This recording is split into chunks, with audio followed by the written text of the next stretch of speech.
Ќе го видат пенал, супер.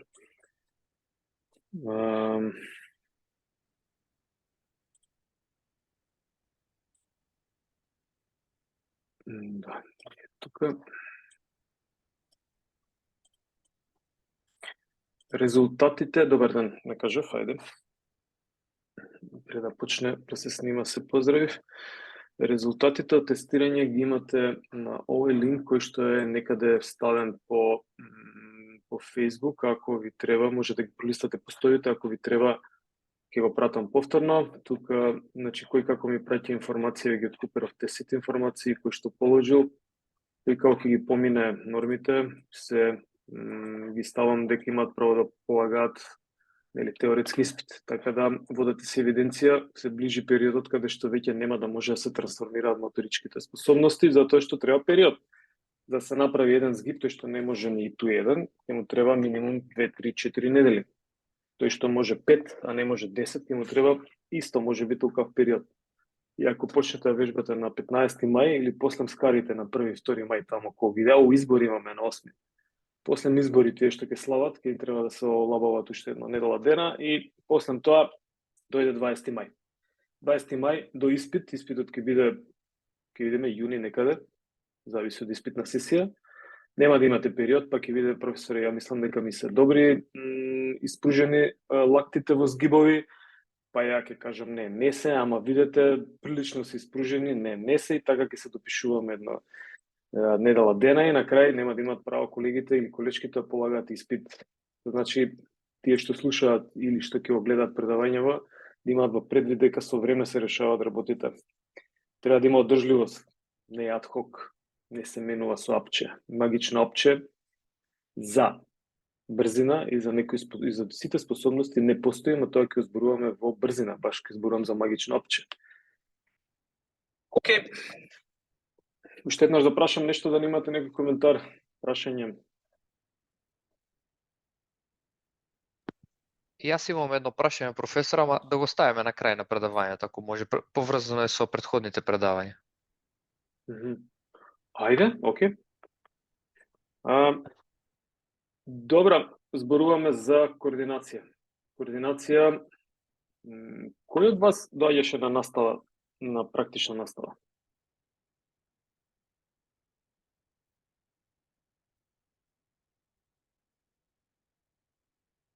Изгледа никој. Добра, Ангела, супер. Идејата ми е дека таму зборувавме многу за координација, ако се сеќавате, коригирајте ме. Еве, Ангела, што друго зборувавме покрај координација кога работевме со јаженца? Секој час не беше со јаженца скоро. И моторика. Што моторика? Андреј, супер, ама што моторика? Се е ова моторика?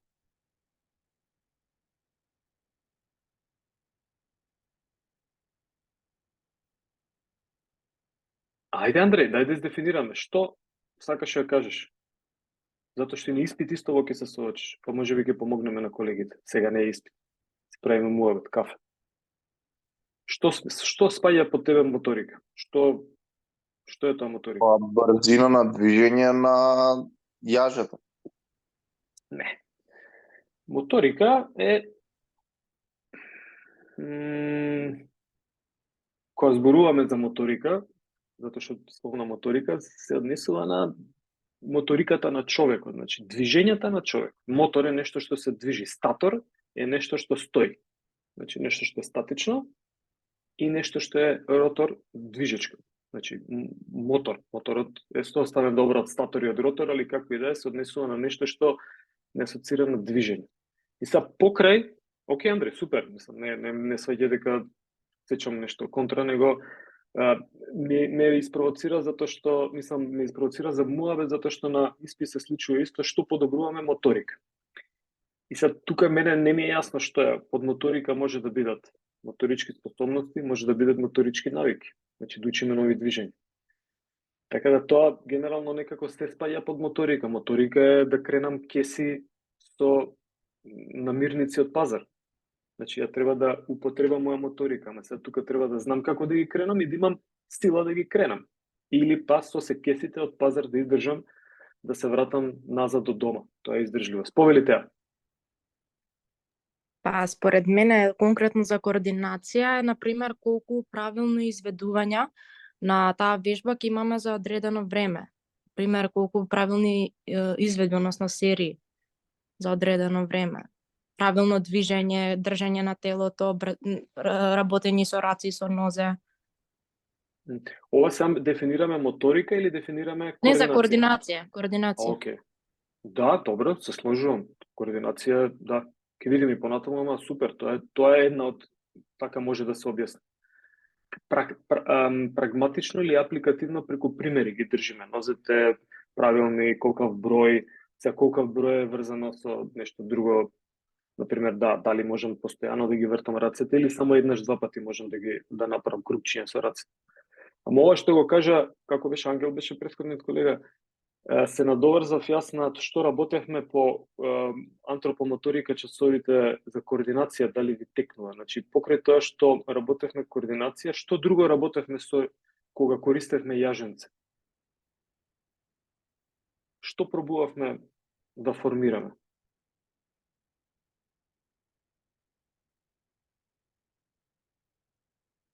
Имаше движење што не ги знаевме со јаженце да ги изведеме?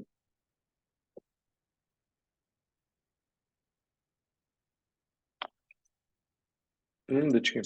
Имаше, па ги дека- замислувавме во глава, се концентриравме. Ама учевме, да, точно, Андреј, ама како што кажува Теа, учевме нови движења. Моторичките навики, нели се? Моторичките навики, бидејќи нели ние во моторичките навики мислам дека се она што можеме да го научиме, примерете за движење или додека нели моторичките способности сте нели брзина, сила, флексибилност. Нели Супер. спада во моторички навики. Да, Ангела, точно тоа. Андреј, точно, се сложувам. Со тоа што на часовите работевме два моменти споменував, сега не знам ако не сте биле тоа е друго, дека зборуваме за координација и зборуваме за формирање на моторички навики. И сега тие две работи се многу врзани, ќе ги видите како ќе одат слайдовите, дека всушност преку формирање на моторички навики ние ја провоцираме координацијата, значи ја подобруваме координацијата. Координацијата е како моторичка способност е одвоена. Таму ке Курилич на претходниот час кога зборувавме за филтрација на тестовите и кои фактори се добиени и извадени, имаше еден фактор таму каде што вика синергија на движење. Синергија, тоа е нешто заедничко, значи на движењата, координација на движења, веќе се објаснува. Значи, нешто што ни помага од внатре ние да направиме точно движење. Значи, не мора да биде силно, не мора да биде издржливо. Треба да биде точно, треба да биде, ако потребам термин прецизност, тогаш влегуваме во моторичка способност прецизност, која што е одвоена како посебна, ама спаѓа во координацијски способности. Треба да биде низ простор добро спроведено движењето, повторно да биде точно, прецизно, да има агилност. Сега, англиска терминологија, agility, и кај нас се користи агилност, повторно влегува под координација. Значи, се она што ни помага на нас да ги организираме движењата, нашата моторика, Андреј, да ја организираме, може и на овој начин да се каже, кога спомена моторика, тоа е на база на координацијските моторички способности. Значи, тамо негде во кортекс се знае која моторна зона, таа зона е одговорна за да јас ја мрдам раката, или постојано кажувам за тоа мрдање рака, ама ми помага и да правам високо координацијски оптоварени движења, например скокање со јаженце, каде што имаме не само ново движење, туку треба да имаш и подскокнување. Значи, две работи во едно. И сега на брзина направив една дефиниција за координација, која што не знам дали претходно сум ја кажал или не, ама ако ја разбирате тематиката, тогаш ќе издефинирате, само треба да затвориш очи, како што ги учевме новите движења, нели? Така каже Андреј. Затворам очи и треба да знам, да имам представа каде има координацијата, кога се побарува, што представува и можам да издефинирам на свој начин, не ми треба никаква дефиниција. Иако ќе видите, ќе пробам да кажам неколку дефиниции за координацијата, за да може така да ја опипаме и опишеме од многу други аспекти. точно за ова се мислев преска, бидејќи една дел презентација им беше на англиски, ја терав година или две на англиски, одеше добро е да биде и на англиски, затоа што треба да ги знаеме термините кои се. Например, моторички способности, human motor abilities, моторички навики се motor skill. Skill или skills, множина. Ова ви кажувам за побрзо пребарување на Google, на било каде. Учење на нови движења. Англиска терминологија е motor skill acquisition. Значи, acquisition совладување на нови движења, учење. Утре некој ќе му треба да направи некој истражување и треба да ја знаеме терминологијава со која што се среќаваме, затоа што ние сме мала земја, 1.700.000, 2 милиона колку сме. Тие што живеат надвор, тие не зборуваат. Мислам, ретко кој користи ваква специфична терминологија и овие внатре што живееме и тие ретко користиме, така да нашава тематика е дека мораме да правиме паралела со англиско-саксонска терминологија за да може да ги наоѓаме информациите, не за друга, нормално си ги држиме нашите терминолошки термини за објаснување на нештото. Слайдов точно покажува дека за да се формира едно движење, го споменав и минатиот час, ние правиме комбинација на способности и моторички навики. Кога ќе се научи движењето, тоа доаѓа на субкортикално ниво, малку повеќе следниот час ќе зборуваме за формирање на моторички движења, но мораме прво координацијата да ја поминеме, затоа што е тесно поврзана. И кога ќе го научиме движењето с клопка на вратило, например, па комбинација со ковртљај на вратило, па комбинација со заскок нека биде, ние не размислуваме како да го изведеме движењето. Тогаш нас ни требаат способности да издржиме да го изведеме движењето. Бидејќи точно знаеме и праќаме команда кое движење да се изведе с клопка. Кога сум горе, следното движење кое е? Ковртљај. Автоматизирано е движењето, претпоставувам се, ако е добро научено, и тогаш не размислуваме на него, ама ги користиме способностите. Од друга страна па, за да научиме некое движење, некојаш ни се потребни способности. Например, имаме учење во едноставно кревање бенч на клупа за работа на градни мускули и подкренување на товарот или пред прачката или шипката со тежина. Сега ќе каже некој, ајде што е тука, треба да само да кренам. Треба да кренеш, ама има меѓумускулна координација. Ако е тежината поголема, треба да, дури ова е веќе субјективно чувство, каде што треба да имам која рака повеќе крева, да не ми крене една рака повеќе, другата помалку. Тоа е веќе координација. Па не размислам ја кои мускули ќе се вклучат, ама дали шипката е, ја носам точно вертикално нагоре, ја носам нанапред, ја носам наназад, разбирате, основни работи, ама има дури и кога вежбаме способности, има формирање на моторички навики.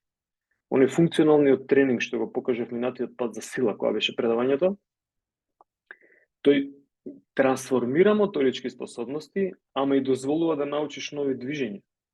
И затоа е убаво таа моторика, Андреј што каже, да, значи, моториката се подобрува, да се гледаш како ги користам термините моторика. Значи, ние вежбаме, кога ќе ми кажеш подобруваме моторика, тогаш ја ќе прашам што е моторика и што подобруваш.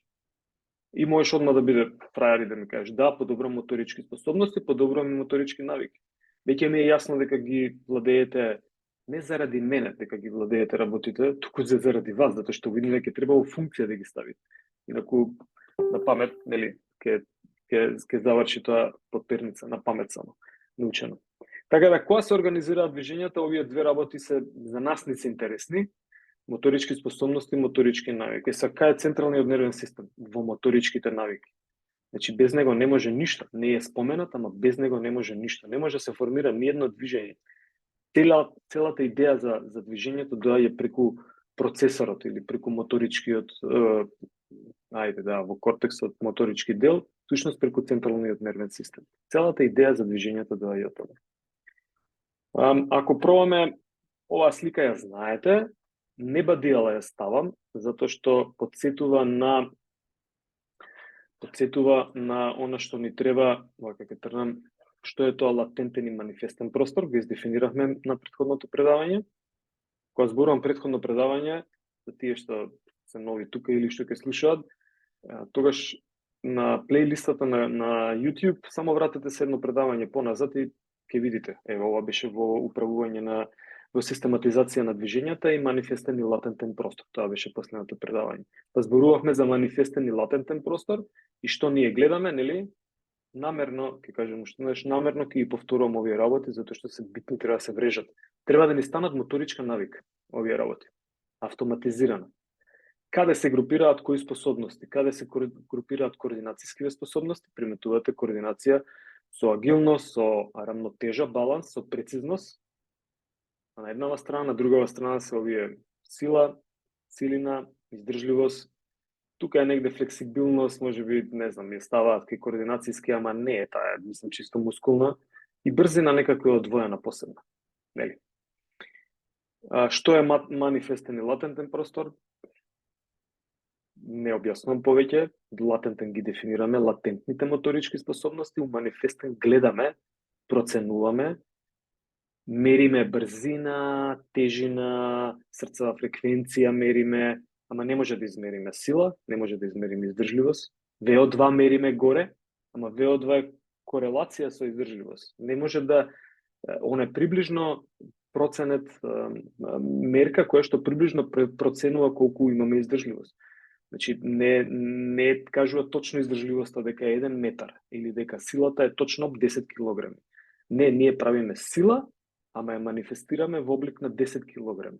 Така да тука е тоа латентен и манифестен простор. Размислете го, да ви биде јасно. Ако не е јасно, слободно прашувајте, ќе го објаснам, ќе пробаме заеднички да најдеме решение, затоа што терминологијата и објаснувањето не е секогаш унифицирана и не мора да значи дека е тоа точно така. Секој може да најде своји зборови за да ги објасни работите. Значи, ова е кога зборуваме за моторички способности. Сега, зошто? Затоа што координацијата представува моторичка способност. Споменав, одвоена и така натаму, дефинирана. Што представува координација? Сака некој да проба да издефинира. Јас зборував до сега. Како ќе кажете во една реченица што представува координација? Во неколку зборчиња. Во неколку реченици, како ви одговара така? Пробајте, нема ништо страшно. И ја можеби ќе ви скоригирам, тоа исто ништо не е страшно. Според мене, координацијата представува процес на систематизирани движења. Супер. Например, едно такво систематизирано движење, се малку на шала, лева рака, десен џеб. Или сега кога збориме за координација, мене веднаш ми текнува нормално тоа што го спортувам, трчањето, кога ја креам десната нога, дали ја креам десната рака или левата нога? Или, например, ако правам исчекорување напред со ногата, ланџес, дали кога исчекорувам со десната нога, ја креам десната рака или левата рака? Супер. Така најпросто кажем. Супер. Сака некој друг да проба? Јас мислам дека координација е усогласување на движење. Уште еднаш, координација е? Усогласување на движење. Точно. Одлично. Ангела? Сега да кажам дека нели за координацијата таа е нели пред се моторичка способност и ние можеме да ја среќаваме пример кога учиме некои нови движења. И пример ги вклучува нели некои рамнотежи, пример ритмички или некои флексибилни компоненти кога правиме нешто, некоја вежба. Пофлексибилни или по-координацијски оптоварени? Флексибилни, мислам дека. Добро, и реакцијски повеќе, нели? Да, ова што кажа до сега се е точно, само ќе си направиме муабет на што мислиш за флексибилни, за да ми биде појасно, пошто мене флексибилност ме тера на кај моторичка способност, флексибилност и истегнување. Па некако истегнување повеќе, мислам, дали на тоа воопшто мислеше или мислеше на некои движења флексибилни? Мислам, креирање на движења кои што не се структурирани, туку се флексибилни. Па, не знам како да го објаснам, но примерете за истигнување или пример правевме вежба на часот да може пример да се допреме до стапалата. Тој вид. Добро, има учење, има туку учење, има некоја координација, ама ова што го кажа дека првиот дел е, мислам, да, тоа е апсолутно се сложувам и, например, еве, поминат оке, за на испит е супер, мислам, цело време кажувам за на испит затоа што пробам да замотивирам и да ве спремам некако за на испит, инаку не е поентата испит, поентата е да ги знаете информациите. Супер сако што некој да проба да издефинира. Може би различно нешто. Ајде, теа. Па не, сакав да кажам нешто слично, нели, повторување на одредена активност за одредено време, усогласено како што кажа, мислам, Дамјана. И, например, еве во фудбалот, кај, например, најчесто координацијата давале на почеток на тренинг, например, кај скалата или кај сталки, нешто кај меѓучуњеви поминувања, усогласено движење. Добро. И сега доаѓа прашање, например, зошто на почеток на тренинг, ама најверојатно ќе сватите. Ама ако знаеш, пробај. Точно, например, координацијата. За да се покрене срцевата фреквенција, да се забрза движењето, бидејќи најчесто координацијата така нас ни изморувала, например, и ни ја кревала и температурата на телото и сме као позагреани за следните, например, движења кои што сме ги имале напад, одбрана или да бидеме спремни и да не дојде и до повреди и така. Така мислам. Добро, а што се случува? Супер, одлично. Што се случува? Одлично, малку ќе коригирам. А што се случува кај Жан кога пробува да трча?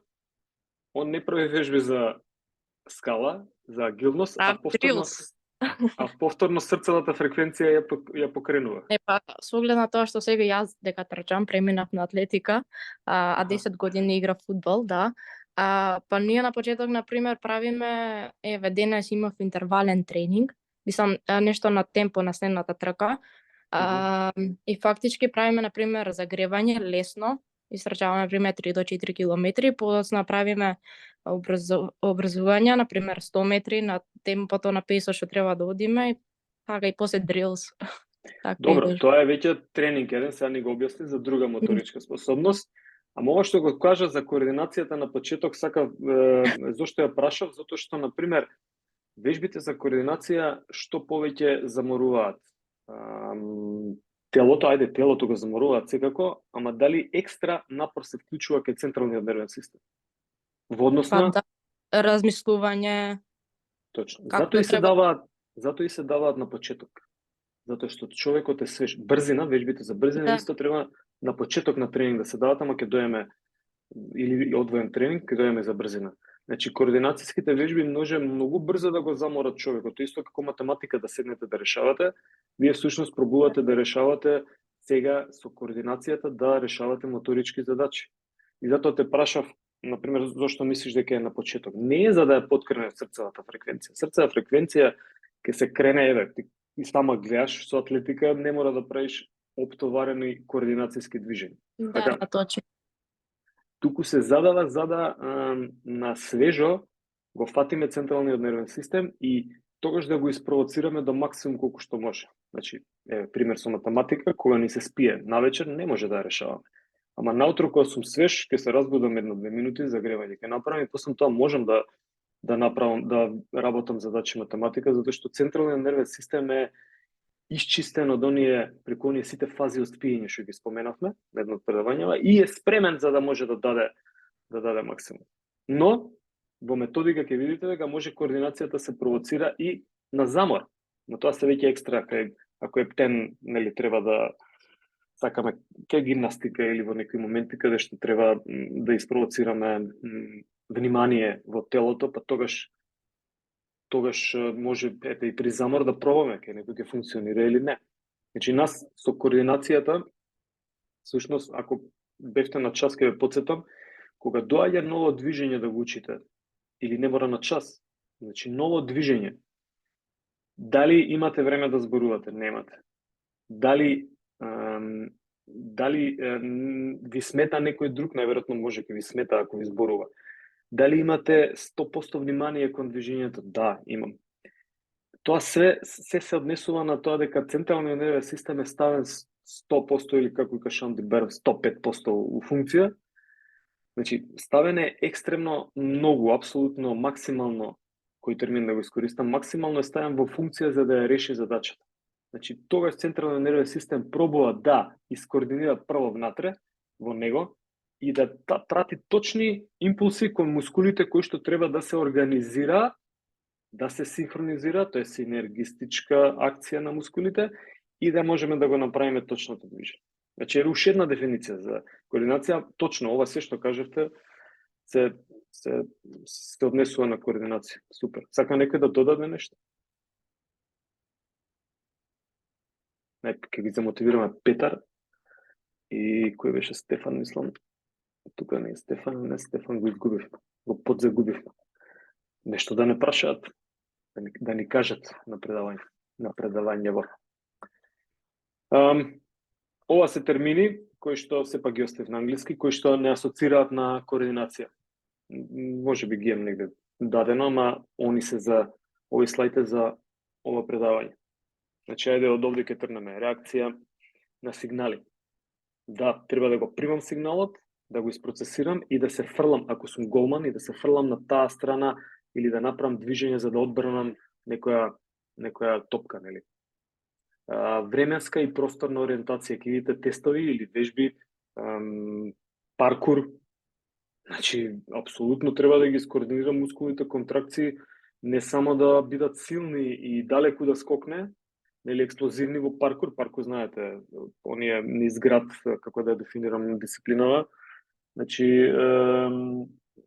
движења низ различни форми објекти кои што се наоѓаат во централни градски подрачја или некаде и пробуваат да подскокнат, одскокнат, вратило, завртат. Имавме еден колега кој што ептен се надпреруваше во паркур. Значи, просторно-временска ориентација и не само ова, кошарка. Фрлање на диск. Значи, кај сум кога ја правам ротацијата за да земе замав и телото и дискот да земе замав, да се забрза раката, нели лостот на раката се забрза и точно временски да го исфрлам дискот да не удри во мрежата. Тоа е повторно временско-просторна ориентација. Кинестетичка диференцијација. Значи, дали еднава мускулатура во истото движење, значи агонисти и антагонисти. Значи, главните мускули кои што го прават движењето се агонисти, а овие од другата страна се антагонисти. Па некогаш кога мозокот не знае да даде точна команда, се клучуваат и агонисти и антагонисти и движењата се груби, не се убави, едноставно не се функционални движењата, тоа е затоа што нема решение централниот нервен систем. И се ова кинестетичка диференцијација, тоа значи да направиме разлика помеѓу движењата и се вика и кинестетичко чувство, да знаеме да ги чувствуваме мускулите кои се вклучуваат, кои се не, значи повторно на внимание се однесува. Сензоритам, ја го вертикално некако постанова е, мислам дека од пред неколку години предавање имава шанса колегите да објаснат, ама веќе ги ја знаеат темава, што ги асоцира координација, па ги искористив слайдов. Мобилити, мобилност, добро, да, окей. Одбирање на адекватни движења, значи се однесува на ова претходно и вие што го издефиниравте и тука што пишува на след. Синхронизација на движења, одлична ориентација во простор, нели баланс и така натаму. Тоа се работи кои што не асоцираат на координација. Како може да издефинираме на друг начин? Ајде, нека биде нели некои дефиниции искористени од автори, ова Долсон конкретно. Вели, како што кажува слайдот, дека зборуваме за нешто што им помага да разбереме, значи примиме и решиме некој функционален проблем. Значи да биде на, како што кажа Ангела беше, или теа, се извинам, флексибилен, динамичен, ефикасен или продуктивен начин. Значи, вие ќе одберете, сакате на памет да научите дефиниција, или да кажете вие ваша дефиниција, тоа е на вас, но секако и ако е на памет треба да се разбира дефиниција. Ја, например, ова би ја заборавил. не би ја запомнил, затоа што немам мислам, имам разбирање, ама кога ќе ја прочитам јасна ми е, но сепак би одел на своја терминологија при дефинирање на нештата. Затоа што на тој начин знам дека ги разбирам нештата. Што значи координирано движење? Значи точно насочено, контролирано, енергетско, временски и просторно организирање на движењето. Ова е Гајч, како беше книгата, Моторика човека, мислам дека беше, да ја пише основи моторика човека, да пишува. Способност за хармонизирана и синхронизирана активност. Значи, може да приметите, че ги дали уште едно, да, може да приметите дека тука некако се движат и дефинициите. Значи, не е ништо грешка, ние да си направиме своја дефиниција, како во овој квантум од времево, ја разбираме координацијата со овие сите информации кои што се достапни не само од предавањето, туку и од општо. Но би требало да ги знаеме основите, дека тоа е нешто што е контролирано од централниот нервен систем, како и се друго, ама овде е малку повеќе контролирано. И ако знаеме дека од тамо доаѓа синхронизацијата, координацијата, организирање во простор и време, тогаш веќе не имаме информации за што е координацијата и нема потреба од користење на дефиниции кои што се некој други опишал. Јас сум за тоа, значи учење стихотворба на памет е за мене лудост.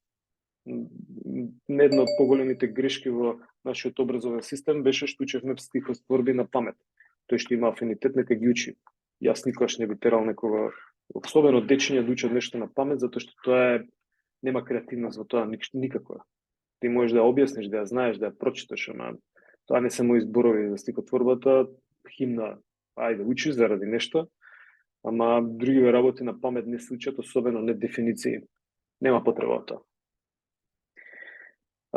Овој момент го споменав, ајде да видиме, кога зборуваме за координација и формирање на нови движења. Секогаш некако заедно оди ова. Споменав зошто? Затоа што новите движења провоцираат координација, затоа што координацијата веќе не е провоцирана кај старите движења, па имат испитно прашање, какво движење ќе му дадеш на човек, што ајде да пробаме. Какво движење ќе му дадеш, че има нешто, имаше една опција за пул. Супер. Ајде да го пробаме ова. Не знам дали гледате или не. Ај прашање ќе го објаснам. Ќе дадам одговор. Што го знае или што не го знае.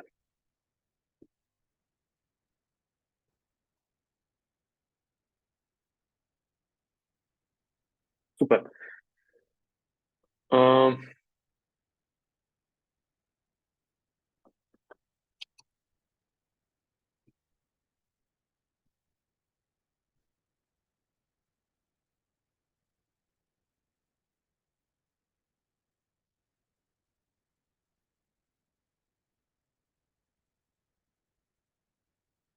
Че имаш овие сете се meeting rules, сив толебе. Meeting tool, добро.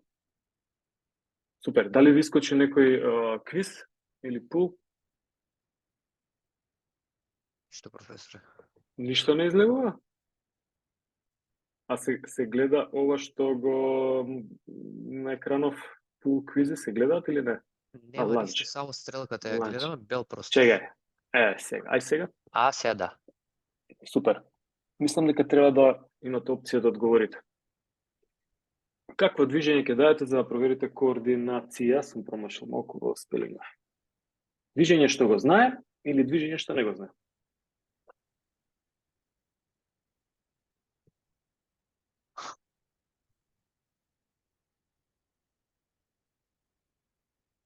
Другите ќе се проба да се снајдат. 6 сме вкупно.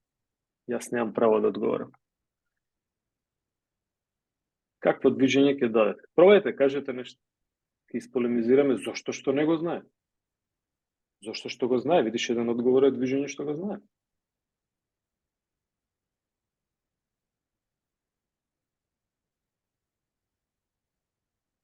Тројца. 7 сте, со мене сме 8. Другите? Ако не знаете, адхок нека биде.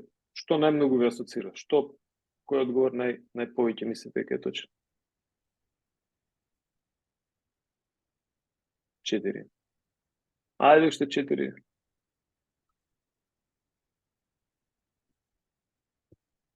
Ова како на аукција. Молам одговорете. Прв пат, до трет пат ке бројам. Молам одговорете. Втор пат, браво, имаме 5. Ајде уште 3, молам одговорете. Има цензус, добро е. Има, да. Супер. Океј. Ајде, одлично. Не, нели, анонимен е. И апсолутно одговорот е точен. Движењето што не го знае. Ова движење и супер е што имаме и ваков одговор, затоа што и на испит ке се случи истото и мене ми дава информација дека вие не ја разбирате координацијата како моторичка способност. Тоа значи дека движење што го знае е тргнато од размислување. Не размислувам веќе за тоа движење, што е автоматизирано. Ти видите следниот час. Тоа е автоматизирано движење, на субкортикално ниво е донесено. Значи, ја не размислувам за него. Не размислувам дека, еве, ако можете да видите, дека дланките ги вртам во обратна насока.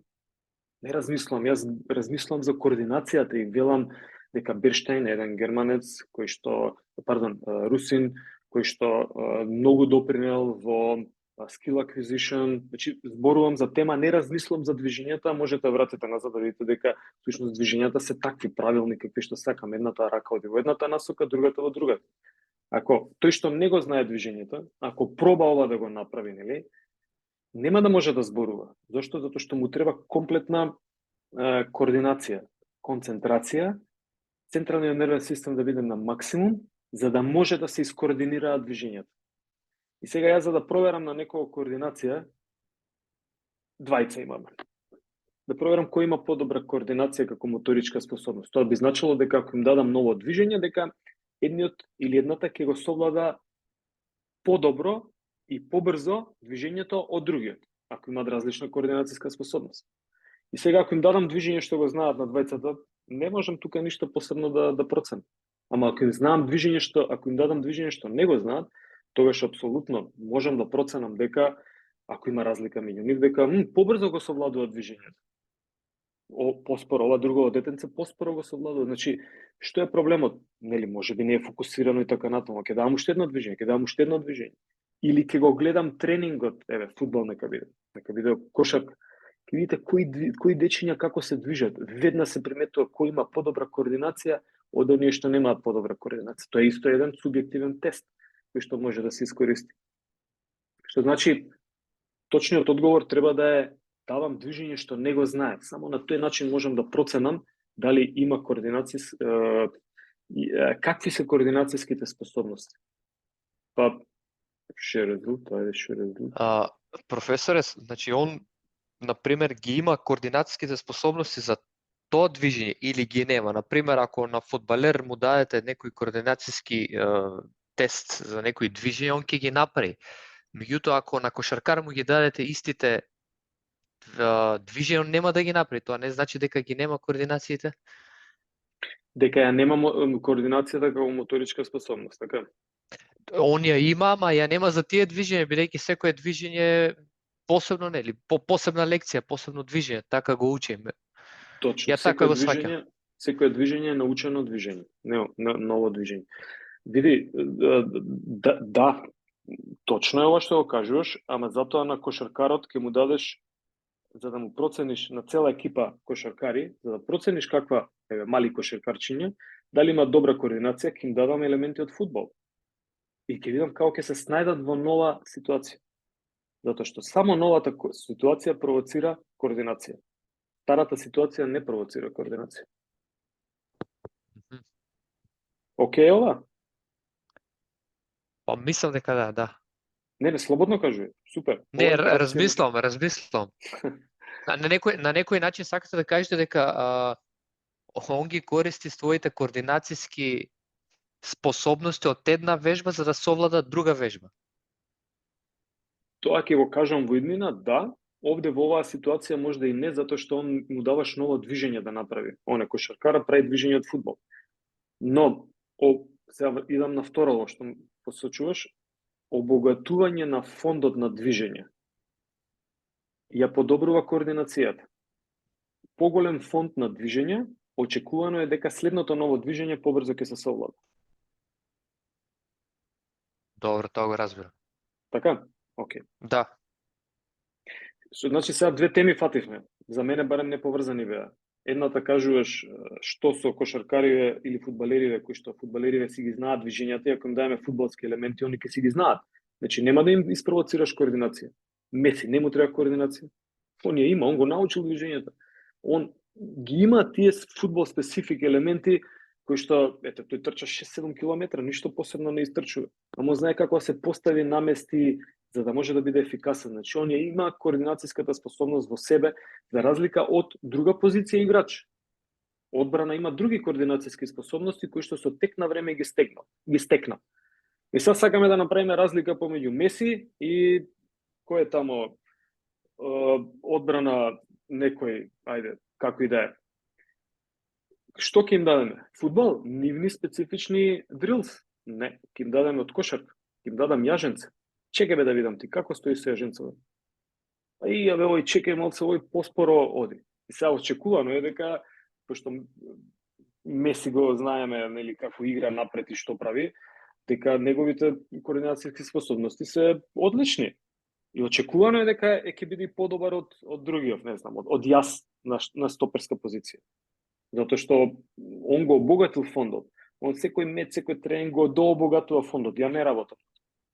Едноставно кај мене се така не се дрилани до тој степен. Арно, ама некогаш може да биде стварно тешка задача која што никогаш не допрела некој центар во моторичкиот центар у кортекс. Да чекај, треба да направам нови врски тука. Тоа се викаат енеаграмски врски, ќе ги учиме. Затоа велам, многу е поврзано со формирање нови движења. Например, да осветлам нови сијалички во глава за да се направат како врски и да ја решам таа задача. Ама повторно ми треба координација за тоа, за да ги осветлам. Тоа е како по пат кога одите, да се осветли патот. Ако нема улично осветлување, не знаете каде да одите, се губим. А вака има улично осветлување, или барам од општината да ми направи ново улично осветлување. Значи треба да ги скоординирам активностите. Да дам барање, општината да се остане, да направи одговор на тоа, да некој да се постави, да најде изведуваш, значи тоа е све координација која што во позадина се случува за да покажам некое движење. И да се вратам на пулот, на квизот, дека движењата кои што не ги знаеме се оние кои што може да испровоцираат координација и може да ни дадат одговор дали некој има подобра координација од друг. Оние движења што ги знаеме, тие се автоматизирани, тука нема координација во нив. Како основен елемент. Може ако се надополнува едно движење со друго, тука да треба координација. Ама основно изолирано движење нема побарување на координација. Дали сме јасни за овој дел? Јасно е. Да. Супер. И најмал сомнеш да има за било што, ова се моменти каде што треба да ги објасниме. Понатаму други теми доаѓаат и се забораваат нештата. Значи слободно брейнсторминг да правиме на ова. Че имаме стоп шеринг. Ова сега го гледате вие квизот? Не. А преска се гледаше, така? А сега се гледа најверојатно. Да. Преска се гледаше, да, кога излезе. Добре, прв пат го работам. Супер. Координација и формирање на нови движења. Вели, да ова го објасни. Дека базата за формирање на моторички навики се новите движења. Што повеќе нови движења, полесно може да се совладат следните движења кои што доаѓаат. Тука ви се, не знам, Херман Мајер почнува доцна во својата кариера, во својот животен век. Значи не почнува 12 години се надпреварува, тој се надпреварувал скијање можеби претходно, ама се некако насочил повеќе на скијање подоцна, кога неговите врсници веќе се одлучиле за скијање. Тој не се одлучил за скијање, ама приметил дека е добар и се насочил кон скијање. ги забатали у другиве спортови. И среќа затоа што Херман Мајер во историја на скијање. И сега, Херман Мајер па претходно работел многу други спортови, Андреа Гаси на вратилова. Значи, многу други, некого спомна Стојанче Стоилов на еден од часовите некаде, или не беше врзано со настава на факултет, да, можеби кај мајски скијачите. Немав информација, спомена дека се можеби не е вистина ова, дека многу други спортови се занимавал, додека не дошол во ракомет и точно на таа позиција каде што игра и нели.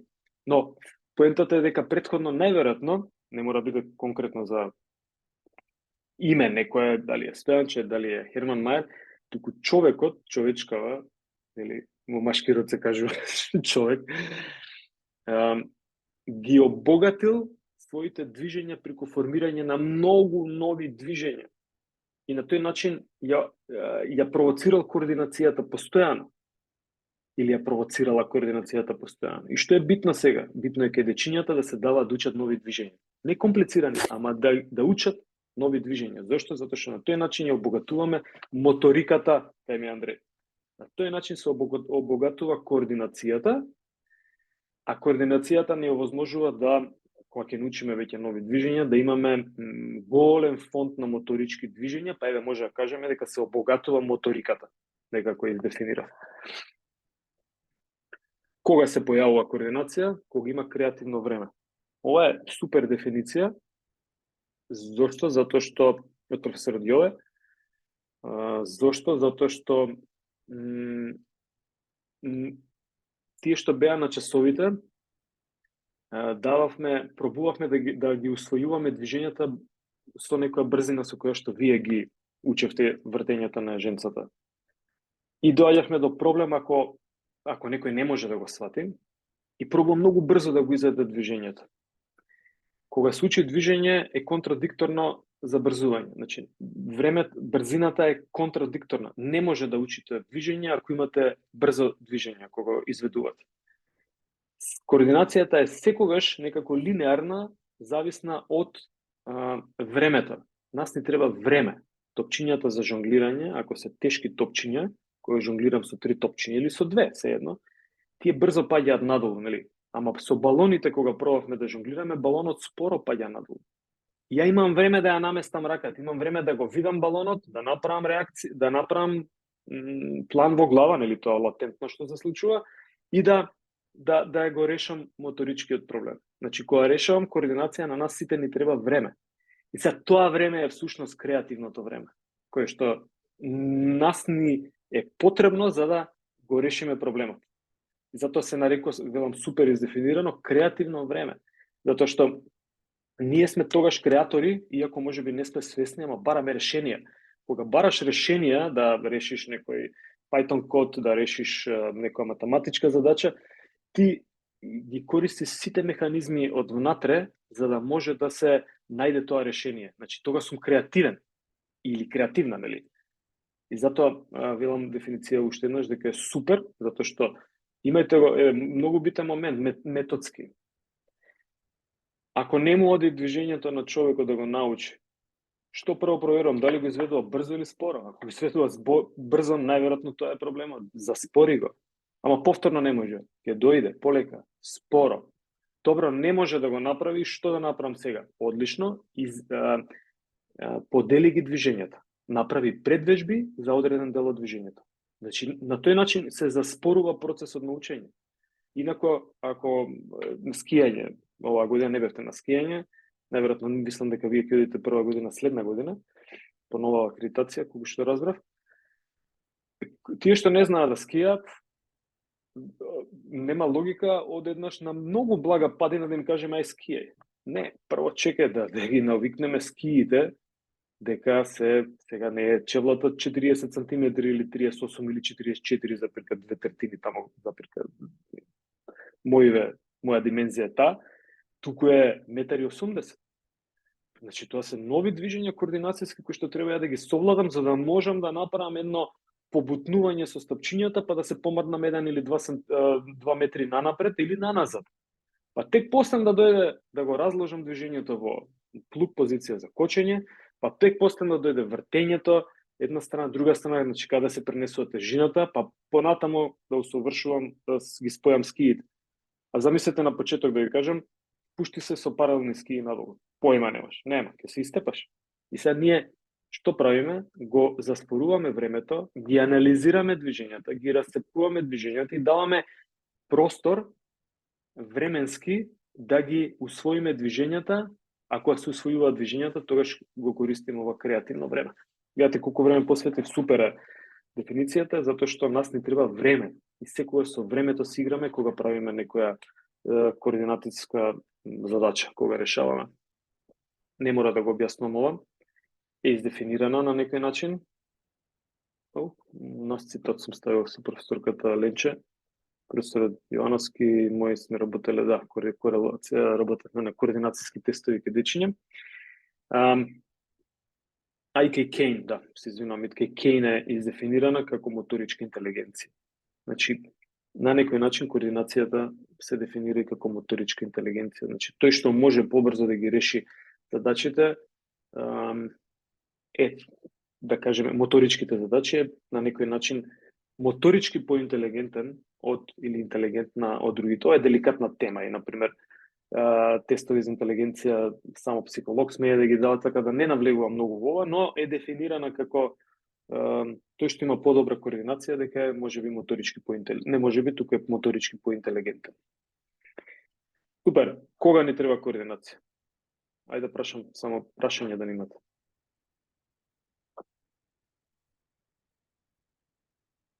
Okay.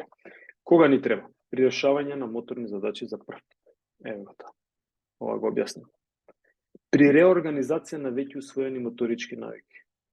Значи, ја го вртам јаженцето нанапред и знам се да вртам со него нанапред. Сите задачи што ги пробувавме, крстено, излези, влези, промена на ритам, ама сега што правам? Сега го вртам јаженцето на нас. И тие што беа на настава приметија, исто е движењето. Се исто, само перцепцијата за јаженцето се менува и веќе мене се ми е сменето. Се менува. И кога ќе сменам се, повторно ми треба координација. Значи, иако знам, сум ги научил движењата и не ми треба да координацијата, знам да вртам јаженце напред, знам да вртам, да излезам, да влезам. Се оно што споменав како constraints, како задачки кои што ги имам. Ама сега само со реорганизација на движењето на нас, зашто вртам, веќе се менува. И треба да ги реорганизирам движењата, како што кажува и дефиницијава. Кога ни треба, да, уште еднаш, не се повикува кај движење кои што се веќе усвоени. Ова долу сликава, не сум ја ставил бадијала, сликава удирање на чекан или цепење на дрва. Супер вежба, која што удирање на чекан сум ја користил како функционален тренинг и фудбалери за силови способности. Ајде, што сме ние сега? Тука дај ово, она, дај нешто друго, дај бенч да креваме да правиме. Не, овде се потребува мускулатура од цело тело и се учи ново движење. И може да приметите кој цепал дрва, кој не цепал дрва. Ама и кај тој што цепал дрва претходно, секако ќе има бенефит вежбата, затоа што не мора да ја учи, нели? Не му треба координација, ама ќе ги употреби мускулните групи, ќе го раздвижи телото тамо каде што треба да се раздвижи, дури и лист на нога, значи подколеница, затоа што у еден момент имате како јаже, војничко јаже, нели, вежба со бетл роп или со војничко јаже, удирање или работење. Значи, таму има подскокнување, дури, значи, има моменти и на експлозивност или плиометрија. Така да е супер вежба, која што е координацијски захтевна, затоа ја имам ставена и тука. Еве еден тест. Горе е G1 група. Ја гледате од левата страна G1 група, молам концентрација, сега ми треба 5 минути ќе треба. G1 група е горе, G2 група е долу. Кога сакам да правам некое тестирање за било која способност, тогаш треба да имам група која што работи некоја програма. Овде сум одбрал координацијски способности, може да бидат силови, може да бидат издржливост, може да бидат некои други. И одбирам група која што не ја работи таа програма. Зошто? Затоа што сакам да споредам после 6 седмици овде пишува дали оваа група има бенефит, дали се подобрила и дали ако се подобрила да проверам дали и оваа група се подобрила. Ако и оваа група се подобрила во нештото, значи овие вежби што сум ги задал не се точни, не влијаат само на оваа група. Арно, ама ако само оваа G1 група се подобрила, тогаш оваа G2 група очекувано е дека нема да се подобри, резултатите ќе покажа дека не се подобрила и тогаш ја можем да тврдам дека да, кај G1 има бенефит, затоа што G2 покажува они не работеле никаква програма за ништо, еве конкретно за координација, и они немаат подобрување во резултатите, ама овие имаат подобрување во резултатите и претпоставуваме дека е затоа што има координацијски вежби се давале, нели, период за подобрување координација. Дали ова е јасно до сега? Дали на некој не му е јасно ова за одвојување на групиве G1 и G2 кога се прави истражување? Јасно. Супер. Се надевам и кај другите. Значи, ова е примерче како се поставува едно истражување. Гледате, ние тестовите трнавме со тестови на предавање антропомоторики и постојано ги спомнуваме тестовите. Тие ни се алатка за да може да направиме некоја процена. И сега мене ми е ова прашање многу битно овде. Дали ќе ги дадете истите тестови ако испитаниците прават програма за координација, подобрување, сакаме да провериме координација на почеток и на крај? Дали ќе ги дадете истите тестови? Ај ќе дадам мало образложување. Ако сакате подобрите издржливост, тогаш правам Куперов тест на почеток, вежбам неколку седмици по некоја програма и правам Куперов тест на крај. И ја можам да кажам и се подобрил VO2 максимумов или не се подобрил, програмата нема ефект. Ако сакам да подобрам силови способности, давам бенч нека биде, нели, макс 1 RM на бенч, веќе ги баратаме термините што е 1 RM. И проценувам колку може да крене во едно единствено повторување. Може да крене 100 кг. Заради објаснување. После неколку седмици, 6 нека бидат, вежбање на бенч, одвоено или други вежби, ја повторно имам право да дадам бенч како вежба и да проценам дали сега 1 RM се подобрил, намалил или останал ист. И на база на тоа можем да кажем, да, види, оваа програма е супер или оваа програма не чини. И сега имаме прашањето имаме програма за подобрување на координацијски способности. Ја давам едни тестови тука. Дали е оправдано истите тестови да бидат на крајот? Значи, на иницијалното тестирање, едните тестови, после 6 седмици е контролно тестирање, дали истите тестови можем да ги даваме на контролно тестирање за да проценам координацијски способности? Јас мислам да. Да, тоа сакам да кажам, првичниот одговор може да биде со да и со не. Да не правам пул, ајде. Има ли некој друг што мисли дека може? Или некој друг што мисли дека не може? Па веројатно пак интересно прашање. Веројатно треба истите тестови да се дадат за да може да се измери прогресот на тие што вежбале и на тие што не вежбале по програмата. Или да се дадат на сите, како првото прашање што не го поставивте, да се дадат на сите движења кои што не ги знаат, ама така нема да знаеме дали тие движења и пред тестот ги знаеле или ги совладале сега, не знам. Ја мислам дека истиот тест треба да се даде исто како со Куперов тест. Добро, некој друг? Споредба пред 6 седмици после програма. Сега можеби тука треба да се даде плюс уште еден тест со движења кои што не ги знаат. Појма немам, 2 теста. Ајде, Ангела. Јас мислам дека пример координацијските задачи, мислам дека не се поврзани толку со физичката спремност, бидејќи координацијски ние пример физичката спремност, нашата пример брзина не ја толку употребуваме. Повеќе се гледа координацијата. Кога бараме координација, значи ако сме спринтери не треба брзина. Сега тука во овој дел, дали мислиш дека може да се дадат истите тестови на почетокот на програмата и на крајот на програмата, кога зборуваме за координацијски тестови и за програма која што делува на подобрување на координација. Ние треба да провериме на крајот дали координацијата се подобрила. Па мислам дека да, мислам дека исто, нели пример координацијата исто се намалува пример во услови на замор. Затоа пример треба да пример да помине одреден период. Ама добро, во овие 6 седмици луѓето се спијат, секоја вечер се спијат, не се постојано нели на тренинг за. Добро, ај вака се. Сега ќе ме разберете.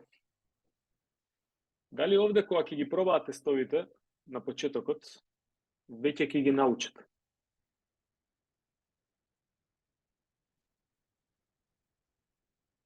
Ако сакате да ви олеснам, да, ќе ги научат. Секое движење еднаш пробано, веќе е меморирано. Значи, влегло во процесот на учење. Некои координацијски движења во тестови се задаваат и 2 пати. Затоа што е координација, не е Куперов тест, не може 2 пати Куперов тест да истрчаш. Се знае, Куперов тест ќе го истрчаш еднаш денеска и може да утре или задутре ако сакаш да повториш уште еднаш, ама еднаш дневно. Координацијските вежби може да се зададат и неколку пати. Првиот пат кој ќе проба, дали има фаза на учење? Да или не? Да, има. Ако проба и втор пат, уште поголема фаза на учење? Да. И сега значи дека овде, они се виделе, се запознале со тестовите. Дали ќе може да ја повикаат меморијата од движењата во контролно тестирање? Ќе може. Па да, ма да биде совршено како што треба да изгледа. Значи Ако нема да само на меморијата. Нема да биде извежбано истото движење. Пак треба да го извежба. Иначе фудбалерите или било кој спортист ќе вежба координација еднаш 2 пати, нема да го знае, он мора постојано да го вежба за да биде подобар, да може тоа движење побрзо да го совлада, поексплозивно, покоординирано. Точно, ако бараме, значи ова се основни координацијски, ќе видите еден тест за координација, па да, можеби не е јасен, па ама ќе го сменам слайдот во иднина да биде послан тестот за координација и тогаш ќе објаснуваме. Ама тргнувајќи од идејата дека они веќе се го виделе движењето. Значи јас еднаш кога ќе пробам да изведам пенал или да жонглирам со топка, кај мене движењето е јас сум запознаен со него. Кога ќе пробам втор пат, јас сум многу подобро запознаен. И сега замисли, кога ќе ме споредат мене, што сум пробал втор пат, со некој што пробал прв пат. Каква ќе биде корелацијата? Кој ќе биде подобар? Кој ќе има, не можам да кажем подобра координација, ама кој има повеќе шанса да покаже дека има подобра координација? Јас или тој? Нормално, тој што пробал, да. Тој што пробал, точно. Значи, меѓутоа, ако вие пробувале 6 месеци, 6 седмици да ја подобрат, може не истото движење, може други движења, зависи каква програма, они подобро после ќе го би требало да го совладат. Да, не споменав дека тестовите за координација, ако сакаме да подобруваме координацијски способности, тогаш методски е дека не се учат, не се задаваат тестовите во програмата, туку програмата е нешто друго, скокање со јаженци, пример. Координацијски вежби со скокање со јаженци. А тестовите се тотално други движења. Значи не смеа да бидат исти движења, инаку ти во овие 6 месеци ќе ги научиш движењата. Да. И тоа е тоа. Сега, овие се тотално други движења, да, на почеток. И сега работиш во 6 месеци работиш некои други движења и на крајот на контролно тестирање сакам повторно да ги истестирам со истите движења од G1. Сега, јас на пример ќе дадам одговор не. Не истите. Затоа што се веќе научени. Затоа што ја не можам да го ставам испитаникот во услови каде што тој треба да направи нови врски во главата за да го реши проблемот. Тој веќе го знае проблемот, за него има меморија некоја, 2 мегабита, 2 мегабита, 2 килобајта. Пардон, мегабајти. 2 килобајта. Има меморија некоја малецка за него. Значи не е на истото ниво од другиот. Или не е на истото ниво не од само од другиот, туку од сам себе. Значи ја веќе во старт он го знае движењето, а ја треба да го ставам во нова ситуација со тотално ново движење за да му ја испровоцирам координацијата дури на контролното тестирање. И сега вака ако го гледаме, дали истите движења треба да се дадат на иницијално и на контролно? Не очекувам одговор. Оставам на вас. Не е додефинирана темава. Дури во наука се користат истите тестови, ама е добро да бидеме скептични кон нештата. Јас, например, не би користил исти тестови. Или би користил исти тестови, ама математички би ги филтрирал некако со основна идеја дека има момент на учење. И кога има момент на учење, ја веќе сум ги направил тие врски кои што ми се потребни на иницијалното тестирање, за да го решам моторичкиот проблем, ги имам тие врски. И јас како сакам да проверам координацијски способности дали се подобриле, пошто во други услови треба да ги подобрам, не во истите. Тогаш ја им ги давам истите тестови и повторно се повикуваат тие веќе научени врски во главата, што се ја всушност не значи дека сум подобрил координација на база на тоа. На база на програмата, туку можеби тестот ќе покаже дека резултатите се подобри затоа што он веќе има информација внатре за тестот, го препознава тестот, му е познато, не му е ново поле. А координацијата треба да биде да ја процениме само кога може да ја предизвикаме во нешто ново. Сум малку јасен што објаснувам?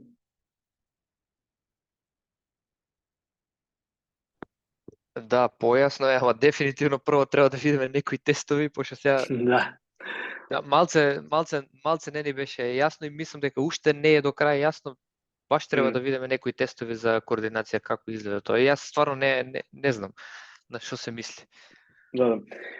Координација е најапстрактна тема што постои. И не ја користат, мислам, ретко кој истражува координација на цело тело, значи се користат, многу е поврзана со психологија. Се користат, значи, skill acquisition, нови движења, манипулација, професор Дробев многу супер го поврзуваше со време, значи, ама е многу апстрактна и луѓето, сакам да кажам, не дека не треба, него е апстрактна, не име едноставна и бегаат од нејза. А инаку е многу интересна тема. Затоа што, ако мене ме прашате која е најбитна моторичка способност кај човекот, јас ќе одговорам координација. Ништо друго. Другото е издржливост за здравје, сила за здравје нека биде исто. Ако немаме координација, ние не можеме ни сила, ни издржливост, ни ништо да правиме. Не можеме на пазар да отидеме, не можеме возило да возиме. Значи, таа координација, луѓето што се раѓаат со проблеми, кои што немаат координација, не може да се движат и све, ама ги знаеме какви се движењата, значи се лимитирани во функцијата на овој свет. Значи, координацијата според мене е најосновната и најмногу треба да се посвети внимание на нејзе, особено во развојот кај децата и особено во настава по физичко. Најмногу координација треба да се работи, издржливост, трчање, тренинзи, ретко каде, ама преку координација полигони се крева и срцева фреквенција, се работи на сила, така да е супер момент. Какви вежби? Ајде, нешто спомнавме, значи да има... Ајде, Ангела, повели. Не, погрешка од претходно ми е крената рака. Океј. Супер, дечки, браво за вклучување. Како значи, движењата треба да бидат најразлични, какви вежби, најразлични движења, едното исто движење во различни форми да биде, различни почетни положби кажав, значи, едно подскокнување наназад, наместо скок во далечина нанапред, скок во далечина наназад, веќе и провоцира координација. Може да се повредат, чегај се, може и нанапред се повредат. Да, може и со топчиња да се повредат. Може топчето по око да погоди некого, нели? Сега тука сме ние да направиме да биде тоа безбедно, значи проба уште еднаш, не мора да направи олимписки рекорд во скок наназад, мислам, нема потреба, ама доволно е да го проба. Самото пробување има реорганизација на движењата и се повикува координација. Значи различна положба. Побратен редослед, нешто слично како ајде, можеби скокањево е побратен редослед или различни положби, што да ставиме побратен редослед. Со јаженце вртевме, правевме една вежба каде што имаше од 3 сегмента беше составена. Па работевме прво еден, втор, трет сегмент, па може да го направиме обратно, трет, втор, еден сегмент, па да работиме во огледало. Чекај дали сум ставил тука во огледало, некаде ќе има сигурно да работиш во огледало. Например, јас покажувам движење, вие ме гледате мене, јас сум кон вас, например, десната рака му е горе, левата рака е долу. Ама вие треба да го имитирате истото движење, исто десна, да ме гледате мене во огледало, исто вашата десна рака да биде горе, лева да биде долу. Значи не да биде обратно, бидејќи ако ме гледате тогаш ќе биде обратно. И се тие моменти прават да има страгл или да има борба внатре, промена на ритам. Промена на ритам, подскокнувавме 1-1, едно свртување, едно подскокнување, ама можеме да подскокнуваме едно свртување, две подскокнувања, значи тап-тап, хоп, тап-тап, хоп, да заврти јажето, хоп, врти јажето, тап-тап, хоп. А може да скокаме тап-хоп, тап-хоп, тап-хоп, тап-хоп, значи едно подскокнување, едно свртување. Тоа е промена на ритамот. Што имам друго? После замор. Ова го споменав, не е баш непрактично, ама може да се работи после замор, затоа што заморен е централниот нервен систем. И ние пробуваме во такви услови да он направи некакви врски внатре во главата, за да може да утре, кога ќе се одмори, тие врски да бидат функционални. Значи да ги издрила, да ги извежба тие врски во услови на замор. Ма не би работил комплицирани вежби во услови на замор, затоа што може да бидат некош опасни. Посебно ако се работи за гимнастика и такви моменти, дури мускулен проблем може да настане или така натаму. Страгл, супер термин, страгл, значи да нешто да има отпор внатре, нешто да се трие, нешто да има некоја борба од внатре за да го решам проблемот. Тога се јава координација, инаку ако е се розово, вика no gain, no pain, no gain. Не треба да се камшикуваме, ама без напор нема резултат. И баш на тоа се однесува координацијата и како и другите моторички способности, ама и во координацијата треба да има страгл, треба да има борба внатре за да може да се реши проблемот. Како би изгледале часовите?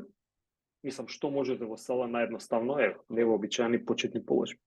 Например, правите движења со раце кои што треба учениците да ги и со нозе или движење во простор да ги пробат за прв пат. Значи нешто што не е вообичаено. Вежби во огледало, да, еве ги тука се, ги споменав. Промена на просторни граници, значи правите една обична игра, брканица, 30 дечиња се фаќаат за раце. Значи кој кого ќе фати, се држат за раце, па двајца бркаат. Па двајца ќе фатат некој трет од другите 27 дечиња и тројца бркаат сега. И сега и правите, еве, било каква брканица, може ваква, може било каква брканица, ама ги менувате просторните граници. И сега кога ќе ги смените просторните граници, тогаш веќе, бидејќи координацијата зависи од простор исто, или време, тогаш веќе им се намалува просторот за бегање на другите дечиња. Мора да се снајдат за да побегне, да те зезне, да направи нешто, или да направи некое движење за да може да не го фатиш, инаку отиде изгоре. Лава, форест лава, како беше тоа. Смена на вежби меѓу учесници, добро, ако се групни часови, нели едни работат едно, други работат друго, за да не стојат, за да не се чека, па после да се сменат и така натаму. Како ќе ја проценувам координацијата, гледате малку ги брзам овие елементи, затоа што најосновното го кажам. Што е координација, многу дека треба да се употребува, ја разгледавме, изгледате го уште еднаш, ќе влезе во глава, сигурен сум, и ќе знаете за овој момент, само бидете изгледате го уште еднаш предавањето, не го оставајте на туку така. Ја имиња не помнам многу, колку што приметивте, на испит ќе гледам да запомнам кој се вклучувал и се, ама не ветувам. Значи, најпаметно е да не учите, да не биде ја фактивен, тога знаев, сега не знам и ми отиде плюсот од час, ма да не запишувам плюсови, нели? Него чисто ви мотивирам да го изгледате уште еднаш предавањето. Ова се тие критериуми, малку се слични, значи што давате како вежба, тоа би требало да чекувате како како критериум за проценка на движењата, ќе видиме дали се гледа. Немам многу да ги објаснувам. Дали координацијата имаме постојано? Да, ја имаме постојано, иако кажав, абстрактна тема е, не се работи многу, ја работат особено кај луѓе кои што имаат инвалидитет, попреченост, неуролошка патологија, значи проблем со нервен систем, и таму многу се работи. Тоа што не можеме па тоа да го аплицираме на здрави луѓе. Здрави луѓе некако е занемарен, најбе имат координација, окей, тоа дај ќе ги извежбаме сила, издржливост, брзина и нека пукаат, тоа е тоа. Така да нема нешто, мислам, има како истражување, ма нема толку во токав обем како што може да кажеме за овие други способности. И дали има напредок или нема, не можам да кажам со точно, затоа што ја искрено не сум нашол истражување, например, ке возрастна група 50 годишни луѓе, дали ако се вежбаат вежби за координација, ќе ја подобрат координацијата. Арно, сум нашол за возрастна група на луѓе, аеробика како вежба, дека некои моторички способности се подобрува. И затоа кажуваме абстрактна, не се нафаќаат многу на истражување и не може да се тешка, не можам да кажам низ животниот век како се подобрува. Не е само овој период од 7 до 11 годишна возраст. Најголем скок во координација има во првите месеци од развојот. Дечињата, бебињата, знаете дека имаат синхрони движења. Не може да мрда, неконтролирани движења, за да околу првата година се исправи и почне да оди. Значи, претходно не можело да се сврти од грб на меф или обратно од меф на грб, ама во само период од неколку месеци, една година, се исправа и веќе ја користи координацијата за да си ја направи рамнотежата, за да може да стои. Тоа се инстинктивни, генетски вродени механизми. Арно, ама тука има огромен скок на координацијата. Значи, огромен скок на координација. И сега ние тој го занемаруваме исто тој период и велиме да, тоа е нормално. Сега ние дај да им ја подобриме координацијата. Арно, ама и уште од тој период се подобрува очигледно координацијата. Со играчки, со чуда, значи нешто што има манипулативен, со удри со ноџе, топче, пипни, дофати, значи уште од тој период. Инаку се вели дека овој период е доста плоден и тука би требало да се задаваат веќе функционални вежбички за координација, типот на, не знам, премести топчења, значи на часовите по физичко, како што кажав, најмногу би требало според мене да се посочува внимание на координацијски способности, затоа што на тој начин се развива и интелектот. И имаме по некоја теорија поздрава нација. Многу битен период. Пубертет и пред и после пубертет. Пред пубертет треба се, секогаш треба се работат вежби за координација, нели, ама најплоден е ова кај дечињава, тука се они во организирани на час по физичко, понатаму веќе почнуваат работни обврски, животот гази, фамилии, чуда лево десно, и сега имам ја други проблеми, нема да работам на координација, нели. Ама овој период на пубертет кога ќе дојде, очекувано е дека координацијските способности ќе се намалат. Затоа што имаме нови физички карактеристики на телото.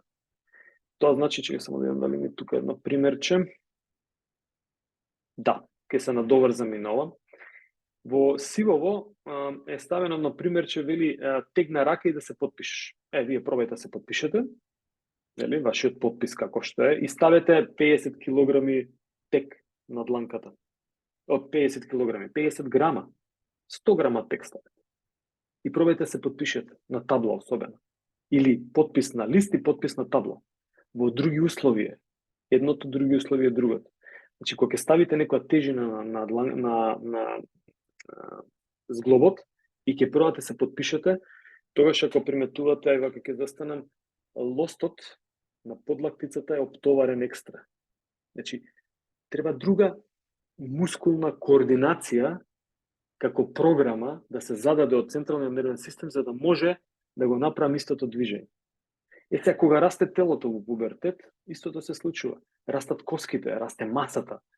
И ние треба да направиме нови шаблони, да ги адаптираме програмите кои што сме ги имале за двочекор. Програмата за узмав. програмата за ковртле на вратило, програмата за подскокнување за јаженце, ќе треба да ги преадаптираме затоа што има нови физички квалитети телото. И на тој начин, всушност, ние треба да бидеме внимателни во пубертетот, затоа што е очекувано дека некои дечиња ќе ја намалат координацијата. И тоа не значи овој више не го бива или види се што се случи со девојчево. Не, тоа се нормални периоди кои што треба да ги знаеме дека е пубертет. Пубертет е најхаотичен период, најубав, најхаотичен во смисла на организација на движења, хормони, баланси, дисбаланси, чуда се случува и многу внимателни треба да бидат луѓето, се прекршуваат во тој период од живот. А ние како професори по физичко треба да имаме во предвид што значи периодот на пубертет и дека некои се срама да направат некои движења, дека тоа се латентни моменти кои што ние мораме да ги имаме во предвид. А манифестирано како физички движења, можно е да има намалување на координацијата, со тоа што ние тука не форсираме дека да, сега треба посилно, не. Тоа што е силно е посилно или клин со клин се избива, во најголем случај не функционира. Ја гледам многу внимателно, затоа го спомнувам низ животниот век на човекот, што се случува со координацијата, таа тешко дека се губи, не се губи, се намалуваат некои движења заради визуелно намалување, заради намалување на моториката, квалитетите од типот на, или јас па употребувам моториката, намалување на сила и издржливост, па можеби не може секое движење, например двочекор да го направиш така добро како што сум го правил на 20 годишна возраст. Нормално, 70 годишен човек најверојатно нема да го направи. Он го има знаењето, ама го лимитираат другиве моторички способности. Така да не се губи како координацијска способност, туку на база на другиве движења кои што треба да се формираат, се некако воочува дека се губи координацијата. Дали е поврзано со моторичките способности? Никаква поврзаност нема. И има и голема, ама не, може да кажеме дека нема. Значи не зависи, ова сум го ставил, затоа што не треба да има сила, издржливост, брзина, за да можеш да работиш вежби за координација. Значи во тој контекст го имам ставено. Супер. Еве еден тест, кај сме. Значи, ова е еден тест за Illinois Agility тест за агилност, која што проверува координација. Значи, овде е опишан дека од лежење 10 метра треба да направи некое движење. Ова е тест од Курилиц, се вика окретност во простор. Може да го изгледаме како изгледа тестот. Значи, има неколку вртења, окретност во простор кај дечиња се задава, па од тука има наназад вртење, одење, всушност, па треба да го земе кимоното, па има колут над, после сега има колут назад. Супер, значи треба да иде по истата линија. Океј. И сега, кажува што не е точно, значи ова не е точно, значи не смее да испадне, гледате, не смее да испадне кимоното, ќе опуштам уште еднаш, не смее да излезе надвор од линиите, од тартанов, всушност од подлогата, значи се оценува правилно движење. Правилно движење и вели за што побрзо време. Значи гледа сега го лимитира движењето, изведбата на движењето со време. Затоа што ако ти можеш за побрзо време да го направиш движењето и да е правилно, си подобар од оној што го работи за поспоро време движењето. Океј. Ова ќе Курлич го има, окретност во простор се нарекува. Тестот има некои добри метрички карактеристики. Жан, се слушаме, така? Треба... Да, се слушаме. Се ова е поврзано со агилност, со координација, како? Ова е поврзано со координација во простор, овој тест. Он е издефиниран како тест за координација и се нарекува окретност во простор. Значи, тест за координацијски способности. Ова агилити е ставена на еднава страна, чисто да знаете дека во спортови се употребува повеќе овие тестови за агилност. Ние велиме агилност, значи не кажуваме координација. Ама агилност е една од субкомпонентите на координација. А овој тест, видеово, е тест за координација и не е единствен. Значи, имате неритмично удирање во ќош од зидови. Значи, два зида има неритмично удирање. Со едната рака удира еднаш, со другата рака удира два пати. Со левата нога удира еднаш, со десната нога удира два пати. И тоа е еден циклус.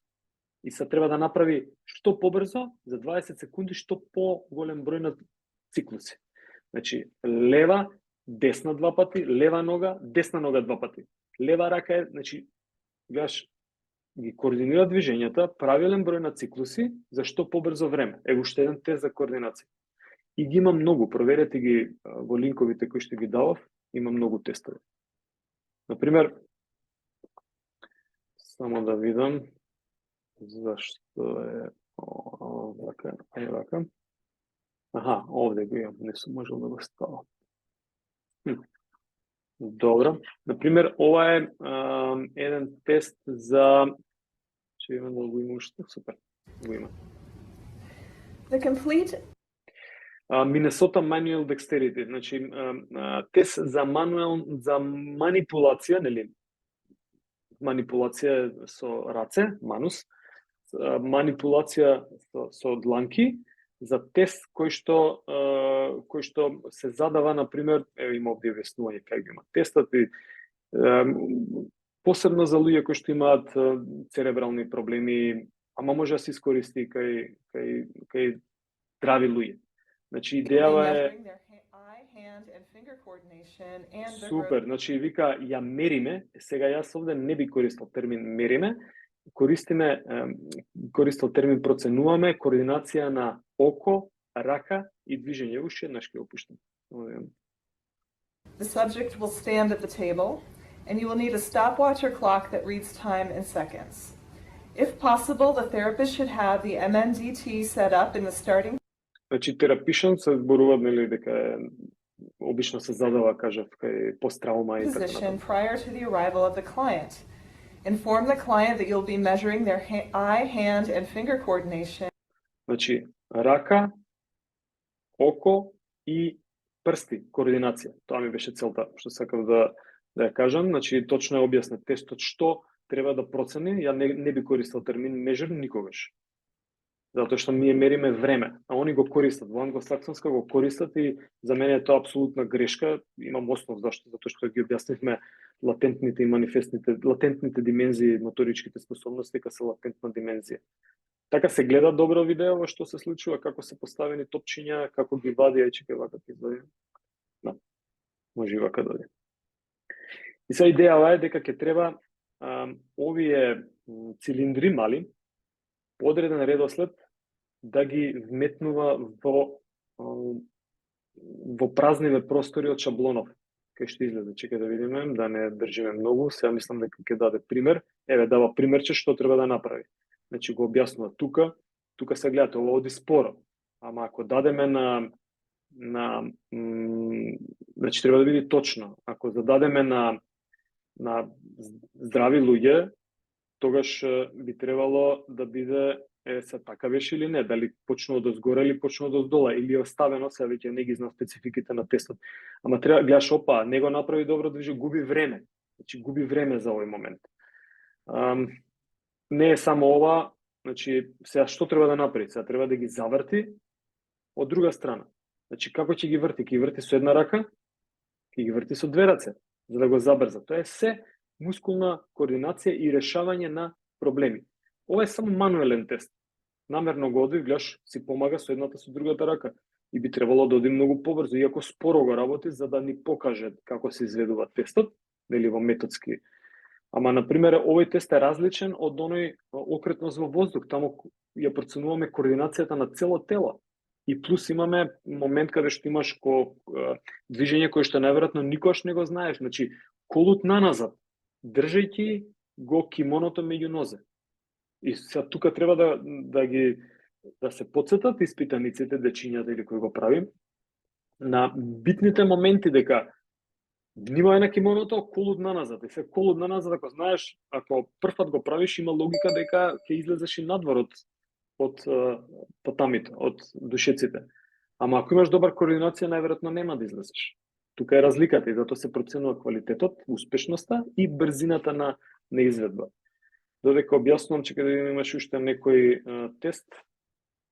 Не, чекај се, ова е промена на, значи едно празно има место и сега што побрзо да ги врати сите цилиндри за да дојде до крајот и да направи, че има овде што има.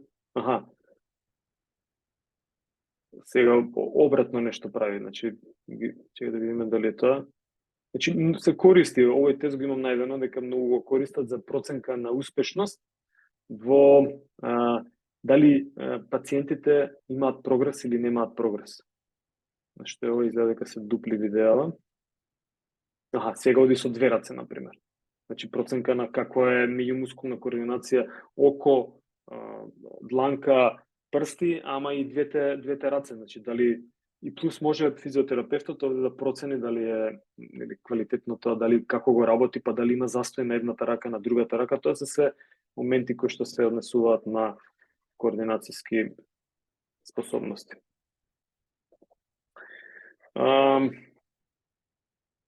Че да видиме. Зашто? Ова го немам. Ние не работевме со топчиња вежби, не со топчиња, туку вежби со... Зашто вака?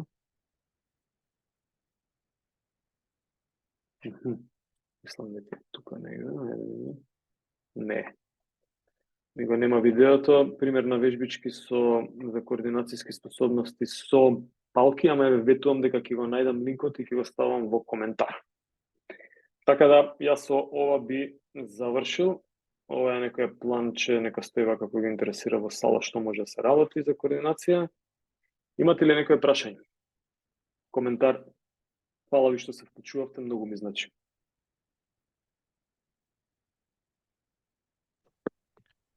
Професор, јас да прашам тоа на почетокот што кажа. Во врска не е со оваа тема, со претходните теми, вака ми текна измеѓу. Ајде, ако немаме за координација, слободно ќе го оставам да се снима, па може би ќе му помогне некој. Во врска со издржливоста и со силата, дали има некој истражување или не знам познат факт, јас не можев на брзина, мислам толку брзо да најдам, за колку време се губи издржливост, а за колку време се губи сила? Во смисла, ако имаме период кога не вежбаме, не знам, еве имаме повреда. Тазе немам информации, ама ќе споменам овде уште еднаш професор Дивановски, он има работено докторат баш на оваа тема. Значи колку се намалува детренинг ефектот, уствари на сила. Излегува дека со тоа што ќе споменам дека на пример он работеше колку што памтам вежбање со тегови и плюс електростимулација. Електростимулацијата како помош на теговите многу побрз напредок даваше. Ама тоа е изолирано и точно треба да се знае каква електростимулација, нели? Све сега има овие комплекс машини одамна ги има, кои може да бидат сапорт. Они на еден друг принцип интересен, значи додека крева електростимулација му се прави на пациентите, уште имам информација. Идејата ми беше првично дека електростимулација побрзо дава бенефит од овој другиот момент, ама ние си работиме по другиот момент. Сега тоа што ме праша, детренинг ефектот за сила, докажаа дека колку недели вежбаш, ако толку недели не вежбаш, после толку недели ќе се врати силата на почетно ниво. Истото и ке електростимулацијата, без разлика што е побрзо. Колку недели си вежбал, толку недели ако не вежбаш ќе се врати на почетното ниво. Тоа се вака изолирани моменти на изолирана мускулна група, нели? Ова е за сила. Не можам точно да кажам за издржливост, пошто немам информации, ама пробувај по клучни зборчиња на Google Scholar, посебно да ги бараш. Пробај ChatGPT кај ќе те однесе. Или оној Барт на Google, он па вади истражување. Значи, како пакетче кој што Барт, ако го отидеш, он ќе му побараш истражување, може да ти ги изведе истражувањата. Ама и на Google по клучни зборови, например, ќе пробаме заедно. Detraining period of losing power. Сменете латиница.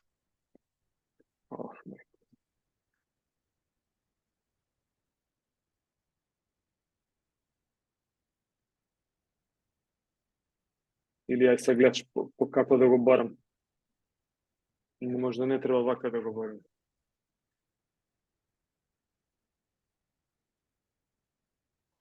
И се треба да видиме ова, гледаш, вика after 4 weeks off, we'll see decrease of 6%. Ама ова треба да видиме кои се информациите, а не колку е наш теорија на заговор кажал Институт за хемија дека некој не прскал, нели?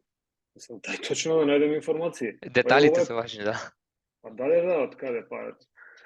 Ако има позади ова истражување, да, го земам во предвид. Ако нема, не го земам, без разлика што е најдено на интернет.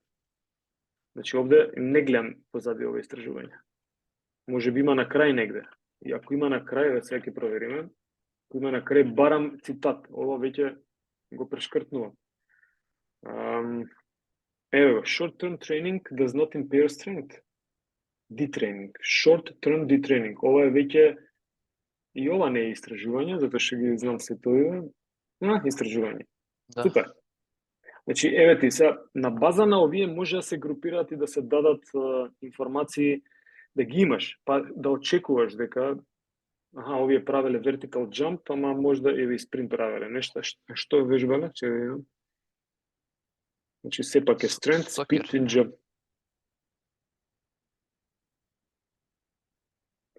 Видиш, од прва излегува нешто. Слободно побарај ги, бидејќи ова е одлично и супер што го снимаме, мотивација за сите вас, дека не може тој што ја води наставата да ги има сите информации, ја ги давам основните, се ова мене ме мотивираш да може би ставам детренинг период во следните предавања. Ама да не ме спомнеше, немаше да размислувам за това. Затоа треба... Дали се Па, намалува макс? Зашто таму горе пишува нешто VO2 макс дека се намалува. Каде сега овде? Не, таму, да, нешто прочитав? Да. Па види, вели дека се намалува, ма не знам дали ме слушна. Ај ќе го отворам уште еднаш, иако ветив дека немам номера да го отворам. Не наоѓам истражување и не знам кој стои позади. Да, Сега види, овде па, after 2 weeks of not training at all, чека да видиме, не носи некаде. Сега гледај, овие па земале информација од овде. И сега, знаеш, ова може да биде врзано во круг и на крај расипан телефон, да видиш што сме разбрали ништо. Затоа и ве прашувам, професор, како професор, сигурно подобро знаете, нели, да процените од каде да ги црпеме информациите, пошто ние сега може да гугламе, ама ќе ни излезат рекла казла многу муабети, стати, некојаш е подобро ништо да не се прочита, него да се прочитат лажни работи. Не, апсолутно. Супер ти е на место и ова треба посебен час како се бараат работи или промптот на барање на работи. Значи, секојаш кога има од прилика, гледај се, овде има некој цитат, ја гледаш петкава? Да. Значи, тоа мене ме асоцира дека доле треба да има citation и треба да, секој отидеме да видиме петкава за што зборува. Еве, 1, 2, 3, 4, 5. 5 вика дека има. Да. И се пази. Овие се официјални кои што се конкретно ова е све на PubMed, ама ние на пример имаме, ајде ќе кликнем на него и се овде веќе ова е објавено истражување. И сега кога се објавува истражување, ние сме скептични во Македонија на се што постои, нели, на секој систем сме скептични. Дел од нас, другите прифаќаат како што прифаќаат, ама не знаеме веќе ни што да прифаќаме. Значи, дури и да има резултати, јас сепак ќе го проверам дали има на уште едно место, дали има на трето место. Да ви кажам финти како се проверува. Очекувано е дека овде има истражувачка етика во секој од овие истражувања, значи дека не се лажни информациите, значи тоа е очекувано. Дека не се лажни информациите во вакви списанија може да веруваме, затоа што поминуваат низ уредувачки одбор и уредувачкиот одбор на списанието проверува за поставеноста на истражувањето на малку повисоко ниво. Значи има филтер, се вика blind copy, ти праќаш копија од истражувањето без имиња и они го проценуваат истражувањето дали е окей, дали не, дали има логика, дали нема логика и кога има логика вика да, ќе го објавиме. И сега веќе објавените истражувања, Ангела, мислам дека така посочив тоа што ме праша, сега скокнувам на тема за Google Scholar. Каде јас ги користам да Google Scholar и велам. Ај вака сега да видиме. Ова е detraining. Значи на Google Scholar, ќе се вратам уште еднаш назад, извини. Овде баравме на Google Scholar detraining period and losing power. На Google Scholar истото ќе го барам. Значи, истото ќе го барам и гледај што ќе ми покаже. Мене ќе ми вади овде само истражување. Значи, гледа, само истражување ми вади. И сега можам да се проверам дека ова истражување го има во академија. Ама пази, вика, за ова истражување има 10 верзии на него. Се е тоа иста верзија, само некој ќе ти го наплата да го земеш истражувањето, некој не. ResearchGate, например, таму каде што го има, ако имаш акаунт на ResearchGate, онда можете да си ги симнете истражувањата без никаков проблем. Еве, да видиме што се случува. Значи, покажи ми ги двете верзии кај се на истражување. Едно е на ResearchGate, друго не знам каде. Овде, ако идам на ова, само за да проверам, овде најверојатно ќе ми побара да ова е Journal of Strength and Conditioning, ќе го видам на НСЦА, значи на американскава НСЦА е ова. И сега овде, ако сакам да го видам целото истражување, може да го даде, а може би ќе ми бара пари да го купам. Така. Арно, ама јас викам не сакам на ова, ние сме од Македонија, и јас ќе пробам, се зезнав, извини. Се зезнав, затоа што го исклучив.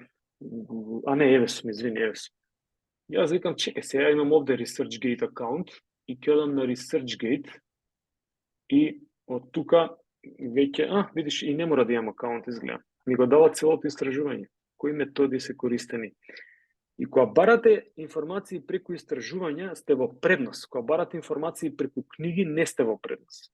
Зошто? Не дека не треба книги да читаме, тамо се сублимирани и една тема е објасната преку многу цитати.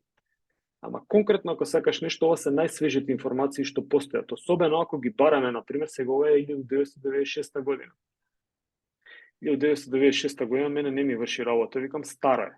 Чекам малце на Google Scholar, одам на since 2024 година. Значи од 2024 најновите истражувања ги барам.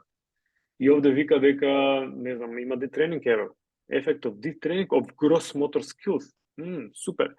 Значи, ова е база координација и учење на нови движења. Грос, значи, не фини, него груби моторни навики. Формирање на груби моторни навики. И се пак тука може да ми заврши работа само абстрактот. Сега ми го дава целото истражување, видиш? Супер. Арно, ама најчесто можете да ги добиете информациите само од абстракт ако барате. Еве нека биде прво без разлика на темава која е. Видам што ќе даде, пак е НСЦ. Значи, ја од абстрактот можам да добиам се, како информација. Зато се вика абстракт, нешто абстрахирано од главниот текст. И вели, што е истражувано, кои се испитаниците, отприлика, кои тестови се употребени, колку што можам да скенирам, сега ја знам логикава на истражувањата, па затоа и на крај ми е битен моментов на in conclusion. Ова е најбитниот момент, што они заклучиле од целото истражување. Значи, абстрактот ќе ви помогне вие да најдете информации што е заклучено. Овде вика, без разлика на low volume ballistic или traditional resistant training, значи, бевме во можност, training were able to increase, значи, тренингот успеа да подобри спринтерска брзина и да ја одржи power, силата, излезната сила, during a short intercession break. Во период каде што имале пауза играчите. Значи, е интересно. Значи, што правеле во пауза, колку што гледам се на брзина, они работеле спринт и пауер и го задржале како способност тоа на следните припреми кога дошле. Што сакам уште нешто овде да ви кажам, значи ова слободно изгледа го уште еднаш. Ова се информации веќе за постдипломски студии, ма зошто да не и за вас? И знам дека си во, како беше тоа, факултетско собрание. Еве ви една идеја. Ја исто можам да ја пренесам, ама мора вие да ме бутнете, па ќе ја пренесам. Значи, тие што имаат интерес да се зачнат на ResearchGate и да бараат, ево го ResearchGate, ајде ќе одам на ResearchGate. Ова е еден портал кој што ги обединува 80-90% од сите истражувања во цел свет. И сега тука ако имаш акаунт, јас случајно имам акаунт и тоа кај мене акаунтот е на Gmail, може да се види, ама поново не може да биде на Gmail, мора да биде со, например, edu нешто, нели, edu мора да биде. И сега нешто преправав таму, ама бидејќи го имам одамна пред да го лимитираат тоа. Идејата ми е дека, конкретно за мене, например, тука можете да најдете, не знам, колкав е research score, истражувањата кои што јас сум ги аплодувал или ги препознал ResearchGate од некаде, па сега не се мои, че видим, овде се мои. Па вели, еве, последно што сме го правиле со колегата Акцески, Катерина и Борче Даскаловски, ова е септември, application of инерционален динамометар. Па не знам, јас сум пишувал нешто, да не се фалам јас тука, нели многу. Важно, ова ResearchGate дозволува, например, ако сакам јас да симнам некој, еве, ова ако сакам да го симнам, мислам дека е full text available, тоа е идејата. Дека акаунт на ResearchGate дозволува full text available. Значи да го симнете. Еве еден хинт, ајде, ако сакате, ако го интересира некој да чита за фудбал, например, јас имам аплодувано книгава, која што можете без пари да се земете. Че не срс. Не, мислам дека имам аплодувано. Еве го бе, full text, чекај. Ајде, уште еднаш. Full text available, да. Што ме насилам се? View full text. Сега малце е поголем, би треба да даде public. Значи, чиме public дозволува да ја симнам, дури може да се ја симнете, без никаков проблем, нели? Само малце е поголема, па ќе треба време. Ќе да видиме што ќе дадем. Да. Се зашо да вака мора да даде негде опција за симнување. Значи, можете, мислам дека може и без акаунт да го направите. Сега, другите, ако не ви интересира, колеги, слободно може да се исклучите, со часот завршивме. Ако ви интересира, слободно останете си. Жан, кажува ако треба да одиш. Таа мене ме замотивира. Само стоп рекординг ако не да направите, да не... Не, нека стои. Нека стои, ако не ги интересира, не мора да гледаат. Сега вака.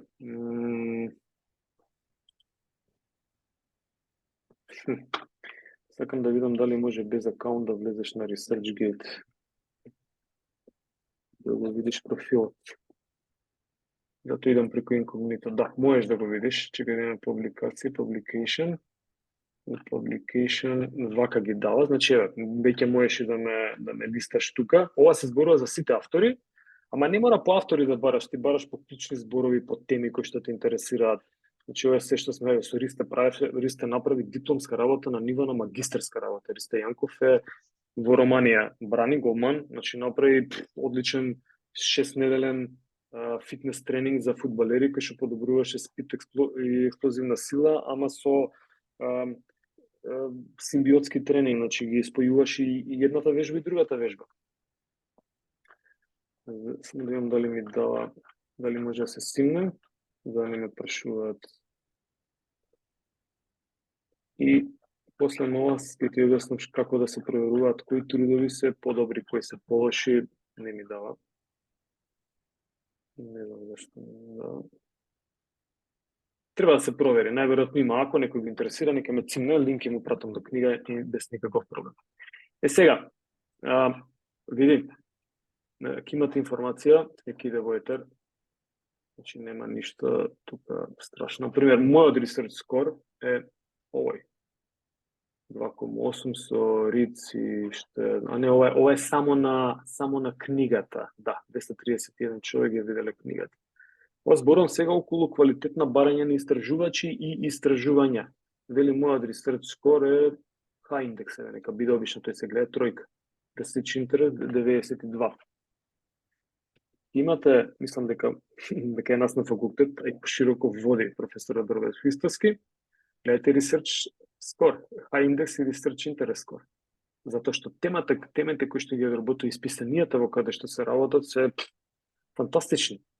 Например, колегата Ацески. Подобар од мене има. Објавувал во некои трудови каде што исписанија кои што се подобри. И сега, да не ги бркаме, тоа останува на вас. Аце, извини ако гледаш, ама во интерес на студенти, знам дека со тебе немам проблем никаков со него, сега зборувам на Аце. Идејава е дека можете да видите кои се истражувачите, што истражувале. И другиот момент е, ќе го вратам ова на Anytime овде, значи не на 2024, и да видите тоа истражување колку пати е цитирано. Значи, гледај сега, ова истражување е 207 пати цитирано. Ова е 352 пати цитирано.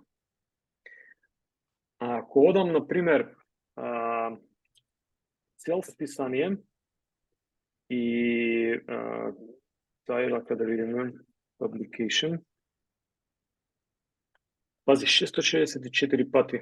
Не, ова се за... Значи, зависи од интерес на темата, например за координација, Да. можда нема многу цитирање да наоѓате, али сега сакам да направам споредба помеѓу ова истражување, ајде ова е големо, помеѓу ова истражување и ова што има 115. И сега, не значи дека и ова не е лошо. Значи, апсолутно не значи дека не е лошо. Ама чекај да видам што се случува кај ова шума 707, зошто него го цитирале толку и толку пати.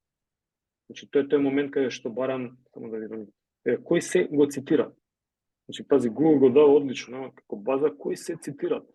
Ако сакам да одам на мој профил, од цитати, кейс, ние направивме супер истражување, каде што Борис Даневски направи рекорд, требаше го пријавиме во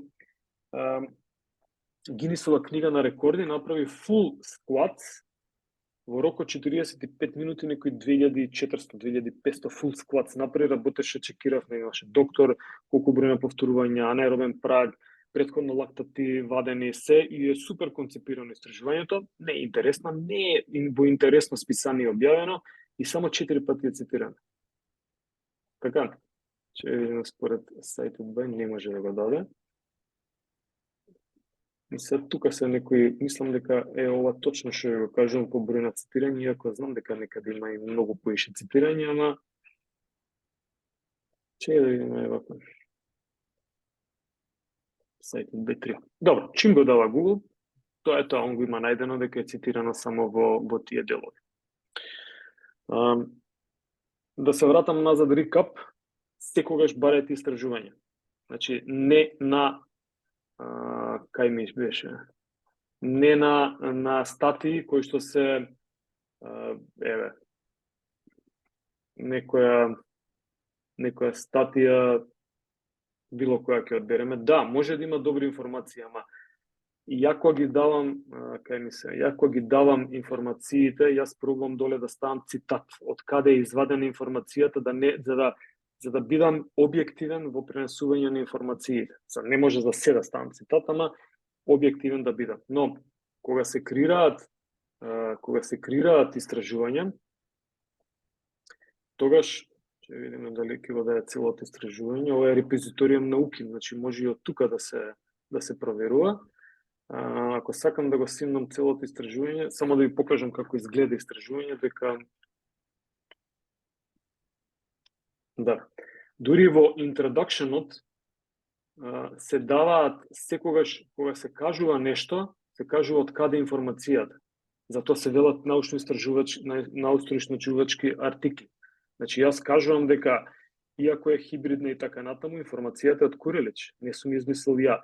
Иако е ова, не знам што сум кажал тука, информацијата од Перич, ова информација од Верхошански. Пази, секоја реченица скоро има цитат, затоа што е базирана на претходни истражувања, кои што кажале, истражале, не само кажале, него истражиле, и ја на база на тоа, не ја, него сите на база на тоа креираме истражување. И сега, вие проценете си, кој текст е поквалитетен? Овој текст, кој што е базиран на претходни истражувања, или не сакам Грег Николс човеков да го подценам со ништо, случајно отворам, или текст кој што он вели 2013 година мета-анализата на Бускет и дава одлично. Ова е супер, веќе знам, еве го линкот од значи каде е изворот, одлично. Ова е веќе добра статија каде што ја може преку извори да видам дали е тоа точно или не. И на тој начин се проверувам. Верувајте дека едно истражување се направи, ова едно што е овде ставено, ова треба едно месец дена работа, да се спреми. Некојаш 2 недели ќе треба, зависи од што, но самото пишување на текстот фаќа прилично долго време, затоа што се работи на факти, не се работи на рекла казала. Тоа што сакав да те подсетам, Жан, е преку факултетско собрание да пробате, тие што имаат интерес да креираат акаунт на ResearchGate, да добиете имейл со edu. Нели, нашиот ФФС за како одеше тоа. Добри сме? Да. Се зазборив. Добро, дефинитивно треба да се копа, да се бара. Се е на копање. Заглавувам маусот, само малку. Се е на копање. Јас чекам од сега како ќе направиме сега, каде